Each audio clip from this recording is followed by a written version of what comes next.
to WBC Faster Together, the LinkedIn Live series of Women Business Collaborative. I'm Gwen Young, CEO of WBC. And for those of you that do not know, WBC is an unprecedented alliance of over 80 organizations focused on diversifying leadership across the business landscape and hundreds of individuals building a movement to achieve one simple thing: equal position, pay, and power for all women in business. Through collaboration, advocacy, action, and accountability, we are mobilizing thousands to create momentum and accelerate the pace of change. WBC lives its commitment to DEI, and members of our leadership, staff, board of directors, and WBC champions include more than 34% people of color. And every one of our 4 action initiatives has DEI goals for 2025 and 2030. So please check the chat for the 4 areas through which we aim to accelerate change, and join our movement at wbcollaborative.org. So each week in this series, we offer different ways to advocate change and accelerate impact: by presenting data, research, and best practices, by lifting up the power of women's voices for change, and by showcasing leaders committed to allyship, inclusivity, and driving corporate purpose.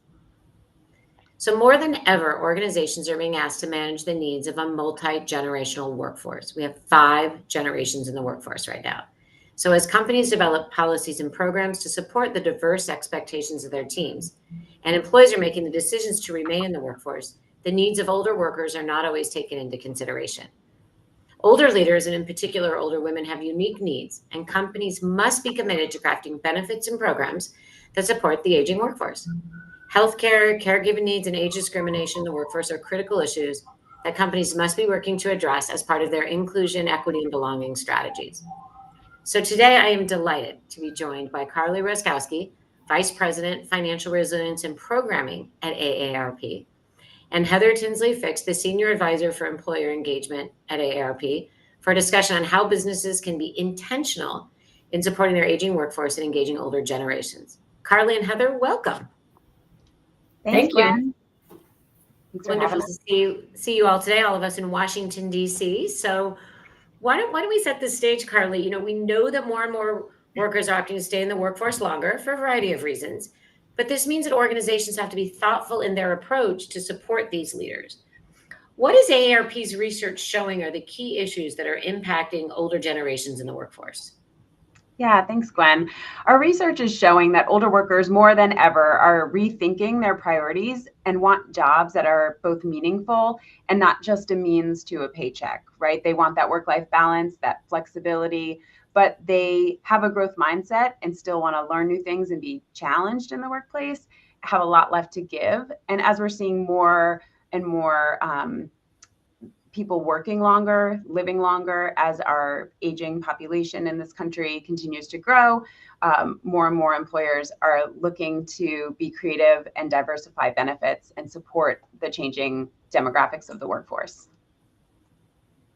That's so interesting. And Heather, you know, what are some of the unique challenges, right? As we're, you know, like you said, Carly, people still have a lot of time left to live. They want that flexibility. We're in the post-COVID world where that whether it's RTO, return to office, benefits, all that flexibility.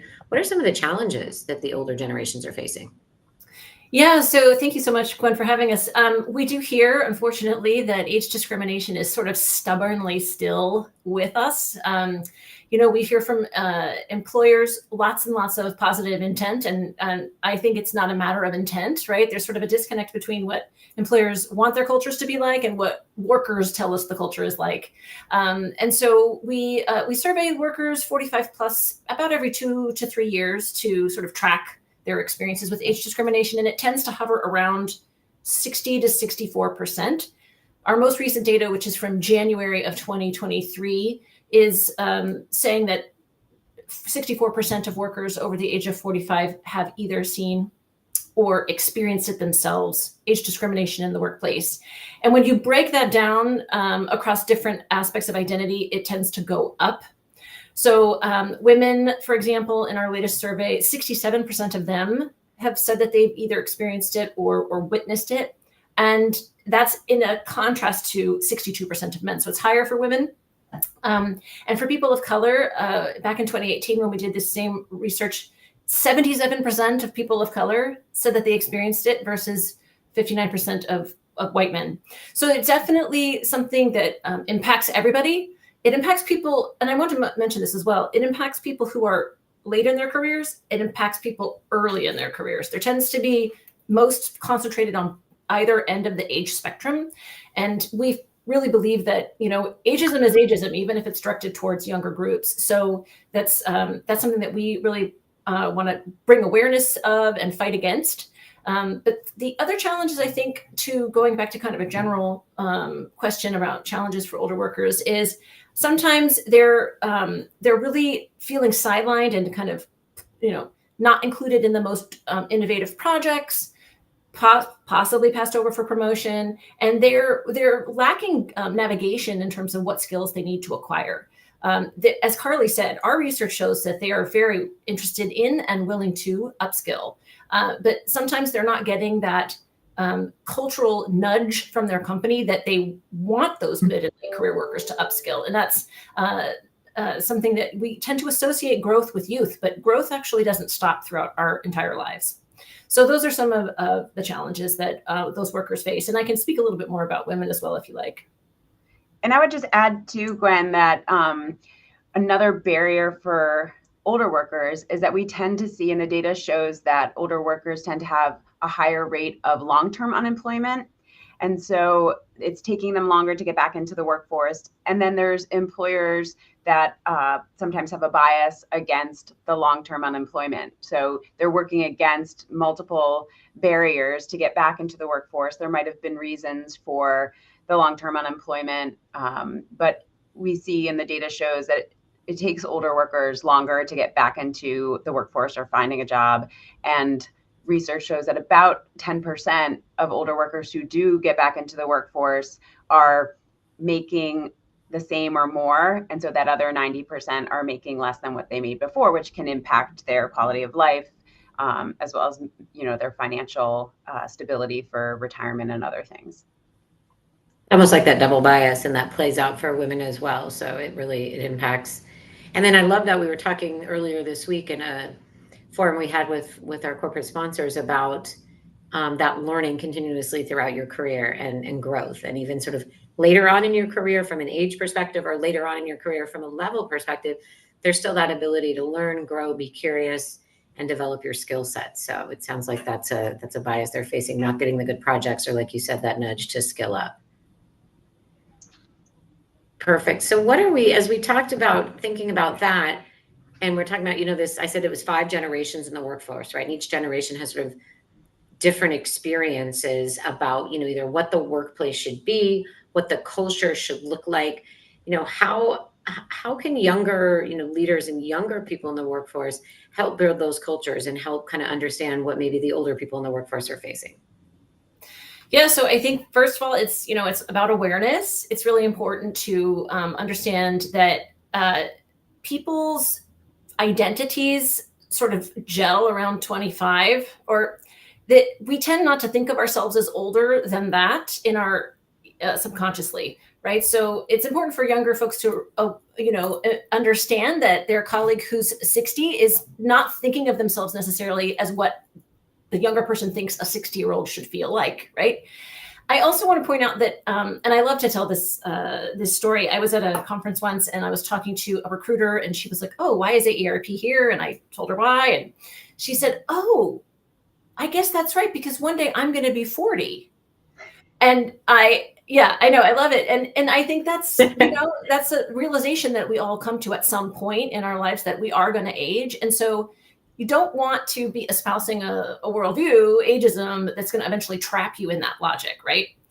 But a couple of other things that younger leaders can do. It's really important to seek out different perspectives. If you can get teams with different ages on them, if you can compose your own team, or seek out the perspectives of people younger and older than you are, that really helps to break down stereotypes. And regular types of allyship type of activities. So if you're having a chat with people who tend to be sort of on the younger end of the spectrum, and they're talking about Grandpa Buzz, or, they're making sort of derogatory comments, you can intervene and say, "Hey, listen, that's kind of ageist." And so those things are really important.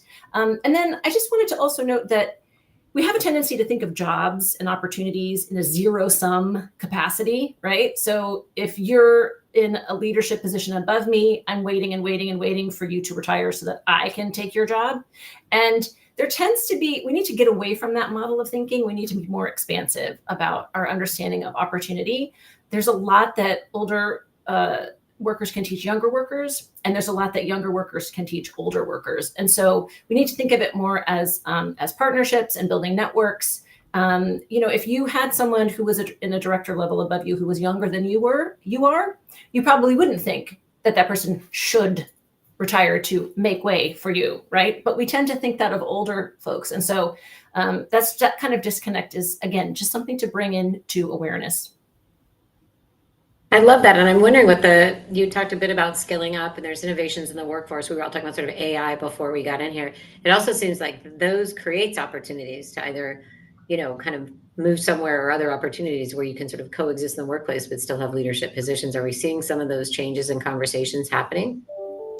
I think so. I mean, with AI, it's challenging because to the bulk of the population, including myself, AI feels like magic that we can't penetrate and that we don't understand. And we just attribute that magic to just technical skills. But in fact, a great deal of figuring out where and when to inject AI into the workforce is a set of business decisions, knowledge of business processes, prediction of the impact on productivity. Those are not those are not sort of hard technical skills. There's no reason why older careers, mid-careers, and younger career people can't participate completely in those discussions. And so I think your question of, is it changing? I don't think it's changing quite yet, but I think that's more because sort of none of us get AI totally. And we're think, what's under that hood? We're afraid of it, or we're nervous about it.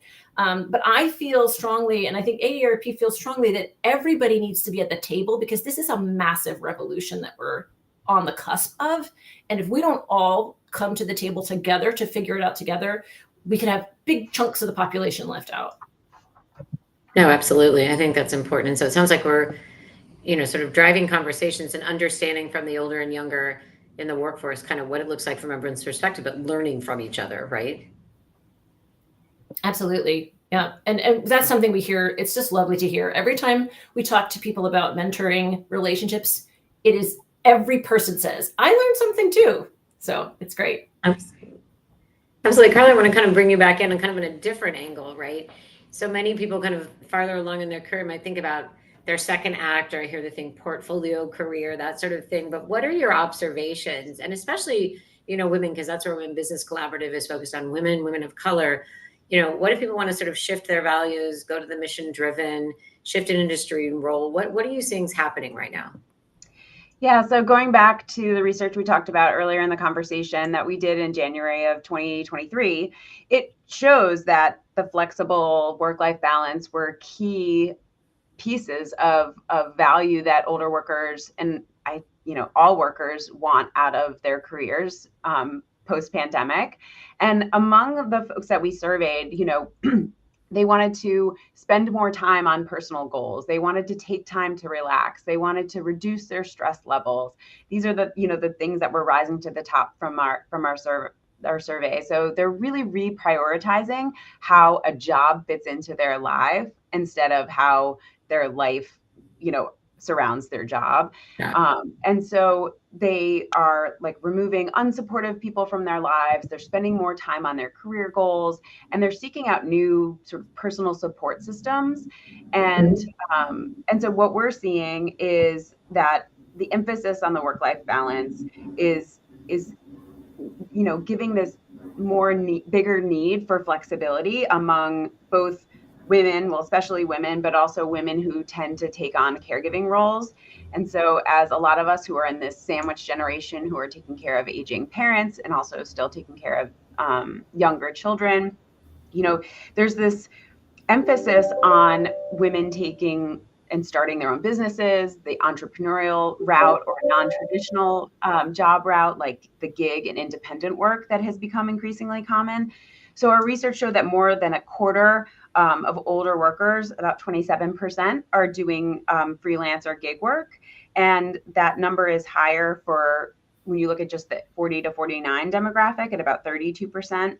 And making money is, a primary reason for some of the gig and independent or freelance work, but also the flexible work hours was like that secondary motivation for that. So these non-traditional paths that we're seeing during COVID and post-COVID, there's been sort of an explosion from more so women than other groups, but we're seeing it just increased due to other responsibilities, but also a shift in what people want in their career moving forward. Yeah, we're seeing that shift in the sense of, the number of women-owned businesses is rising at almost double the rate of men. The revenues are rising as double the rate of men. So it sort of dovetails that flexibility piece and the willingness to have those hours and all of that. So as we're kind of, WBC, we're always figuring out how we can drive impact together and what a company, what an organization can do. So we always love to end these like, what is the call to action, and let's broaden it slightly, for the companies and the organizations that we're thinking of, and for those in the audience, like, what is your call to action? Yeah, so I can take this one and then I'll pass it to Heather because we have a few different, audiences that we work with that we talked about a little bit. And so for the consumer, AARP has a ton of free resources for job seekers, career changers, or someone just looking to be more educated around this current landscape. We're in a very tight labor market. And so we have a job board, we have videos and workshops and seminars on how to navigate today's labor market, but we also provide resources and tools on many different pieces that connect to work. So if you want to learn more about saving for retirement, or you're still confused on Social Security and Medicare, and you might need more education around that, you can find all those at AARP, but especially the work resources at aarp.org/work. Yes, and I work with employers, so my audience is the other side of the coin, and we have a pledge program that employers can join. It's a pledge that you can make publicly affirming the value of older workers, but also the value of age diversity in general and how to leverage that the mix of ages. It's a free program to join. It's just a pledge to sign. So you can find information about that at aarp.org/employer pledge. I love that. The pledge, the commitment, and intentionality is incredibly important. So as we're coming up on time, I want to thank both of you. I know that we've been in discussion. We're going to continue this discussion of how you bring those generations together to talk, how you bring, kind of women and all women in to have those conversations and see where we can look at what those pathways look like. And as I always say, I was on a podcast yesterday, I said, nothing's linear. So Carly, the conversation about shifting, right? It's not like you start here, you end, and you were saying, Heather, you wait until someone moves out of the way. There's varieties of opportunities, and the landscape is shifting on the cusp of the revolution. So AI. So I'm really thrilled to be talking with all of you today. Thrilled that we can continue the conversation. So thank you both. And we invite everyone in the audience to wbcollaborative.org, where you can learn more about our 4 initiatives, which are aimed to increase women in the C-suite, in the boardroom, including women CEOs, to address the underrepresentation of women in areas like STEM, and to increase the available capital for women. And our ultimate aim is to build a pipeline of women leaders that are going to bring gender, pay equity, diversity, equity, inclusion to the business landscape. So join us weekly to keep up to date on our progress, our work, our next event, our next LinkedIn Live, and follow us on social media